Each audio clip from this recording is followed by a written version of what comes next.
La Biblia tiene más de 780.000 palabras, y de todas esas palabras, las que hablan directamente de homosexualidad se pueden contar con los dedos de una mano. 6 versículos, 6, en un libro que dedica capítulos enteros al dinero, al orgullo, a la hipocresía religiosa, a la justicia social. Entonces, ¿por qué la homosexualidad se convirtió en el tema central de la moral cristiana durante siglos? ¿Por qué se predica más sobre esos 6 versículos que sobre los cientos que hablan de cuidar al pobre, al extranjero, al huérfano? La respuesta está en lo que la Iglesia decidió mostrar y en lo que decidió ocultar. Porque hay señales en la Biblia, señales claras, señales que llevan siglos ahí en el texto, accesibles para cualquiera que lea con honestidad, señales que contradicen la narrativa oficial, señales que la Iglesia institucional ha ignorado, minimizado o directamente escondido durante generaciones. Hoy vamos a ver las 7 más importantes. Y te aviso desde ahora, algunas de estas señales van a incomodarte porque cuestionan cosas que te enseñaron como verdades absolutas, pero están en la Biblia. No me las inventé yo, están ahí y es hora de hablar de ellas sin miedo. Quédate hasta la señal número 7 porque es la más impactante de todas, la que más silencio ha generado dentro de la Iglesia durante siglos y la que más va a hacerte pensar. Si este es el tipo de contenido que llevas tiempo buscando, suscríbete ahora y activa la campanita. Cada semana publicamos lo que otros canales no se atreven a decir. Ya, suscríbete. Vamos con la primera señal. Señal número 1. La palabra que se tradujo mal durante siglos. En 1 Corintios 6:9, la Biblia enumera una serie de personas que no heredarán el reino de Dios. En muchas traducciones modernas esa lista incluye la palabra homosexuales, pero esa palabra no existe en el texto original griego. La palabra que aparece es arsenokoitai, y esa palabra es tan poco común que solo aparece 2 veces en todo el Nuevo Testamento. Solo 2 veces, y los eruditos bíblicos más serios del mundo no se ponen de acuerdo en qué significa exactamente. El teólogo Robin Scroggs estudió esta palabra durante décadas y concluyó que probablemente se refería a hombres que pagaban por sexo a otros hombres, es decir, a la prostitución masculina, no a la homosexualidad como orientación ni como relación entre iguales. John Boswell, profesor de historia de Yale, llegó a conclusiones parecidas tras años de investigación en textos griegos de la época. Esto no es una opinión progresista, es filología, es el análisis del idioma original. La señal es esta. Durante siglos, la Iglesia tradujo esa palabra como homosexual cuando los propios expertos en griego antiguo admiten que no saben exactamente qué significa. Y esa traducción imprecisa se convirtió en la base de siglos de condena. Señal número 2. David y Jonatán. Hay un pasaje en el segundo libro de Samuel que la Iglesia lleva siglos explicando como simple amistad. Pero el lenguaje que usa ese pasaje no es el lenguaje de la amistad en la Biblia, es el lenguaje del amor romántico. Cuando Jonatán muere, David escribe una elegía, y en esa elegía dice algo que ha incomodado a teólogos durante generaciones. Dice que el amor de Jonatán era para él más maravilloso que el amor de las mujeres. Eso lo escribió David, el rey David, el hombre según el corazón de Dios, el autor de los Salmos. El libro de Samuel también describe cómo Jonatán se quitó su ropa y su armadura y se las dio a David, un gesto que en el mundo antiguo tenía una carga simbólica enorme, y cómo el alma de Jonatán quedó unida al alma de David, la misma palabra que se usa para describir la unión entre marido y mujer en Génesis. ¿Significa eso que David y Jonatán eran una pareja gay? Los eruditos lo debaten, pero la señal está ahí, y la Iglesia ha preferido ignorarla durante siglos en lugar de enfrentarla. Señal número 3. El centurión y su siervo. En Mateo capítulo 8 y Lucas capítulo 7, un centurión romano se acerca a Jesús y le pide que sane a su siervo. Jesús accede de inmediato, alaba la fe de ese hombre, lo pone como ejemplo para todo Israel y sana al siervo. Lo que la Iglesia no explica es el contexto cultural de esa historia.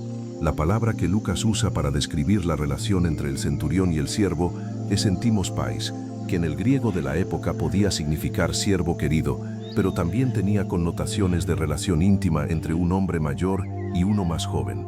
Una relación que en el mundo grecorromano del siglo I era reconocida y socialmente aceptada.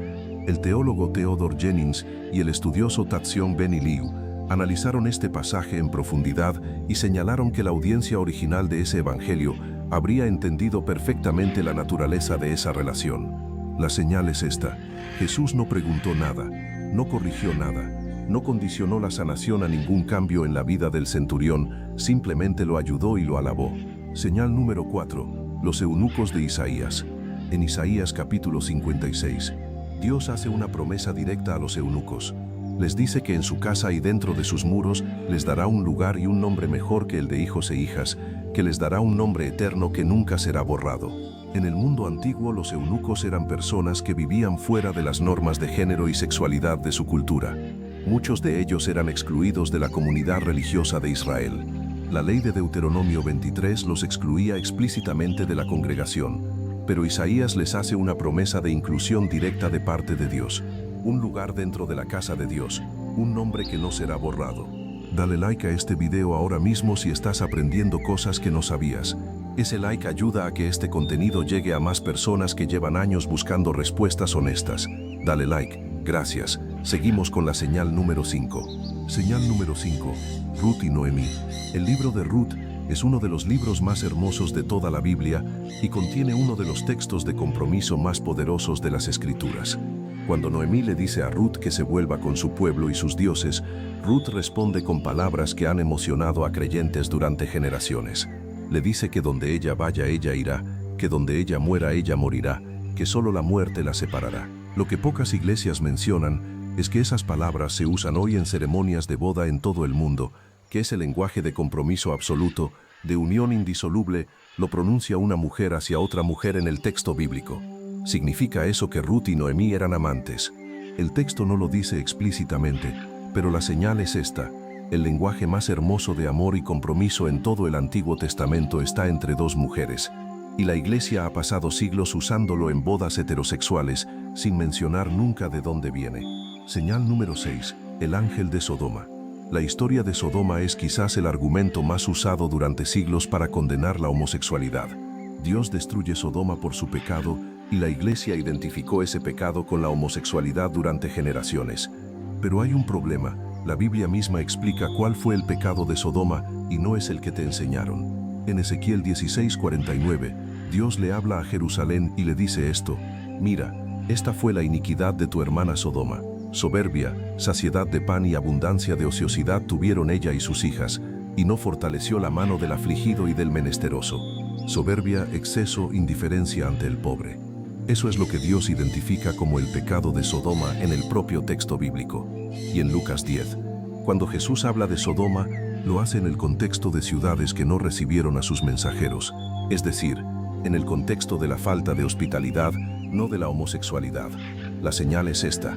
La Iglesia construyó siglos de condena sobre una interpretación de Sodoma que el propio texto bíblico contradice directamente. Señal número 7, la más importante, la que más silencio ha generado. En Hechos capítulo 8, el apóstol Felipe se encuentra en el camino con un eunuco etíope, un funcionario de alta posición que volvía de adorar en Jerusalén y leía el libro de Isaías. El eunuco invita a Felipe a su carro.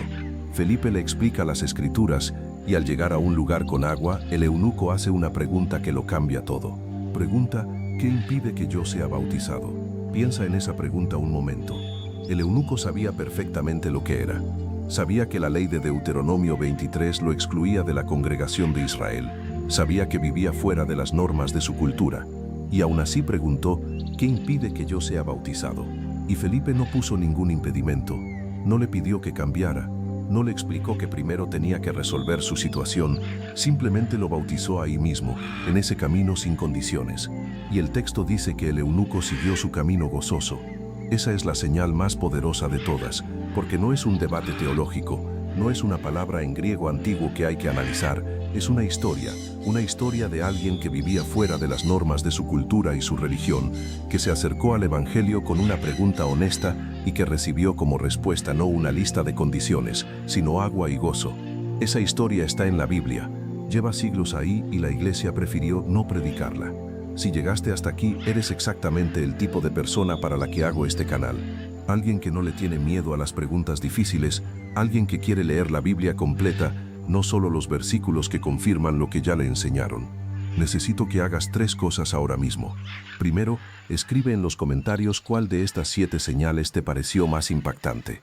Solo el número, la 1, la 2, la 3, la 4, la 5, la 6 o la 7. Quiero ver cuál le llega más a la gente. Segundo, comparte este video con alguien que crea que ya sabe todo lo que la Biblia dice sobre este tema, porque después de este video va a tener que repensar muchas cosas. Tercero, suscríbete si todavía no lo has hecho y activa la campanita. La semana que viene continuamos con temas que la iglesia lleva siglos sin querer tocar. No te los puedes perder. Que Dios te bendiga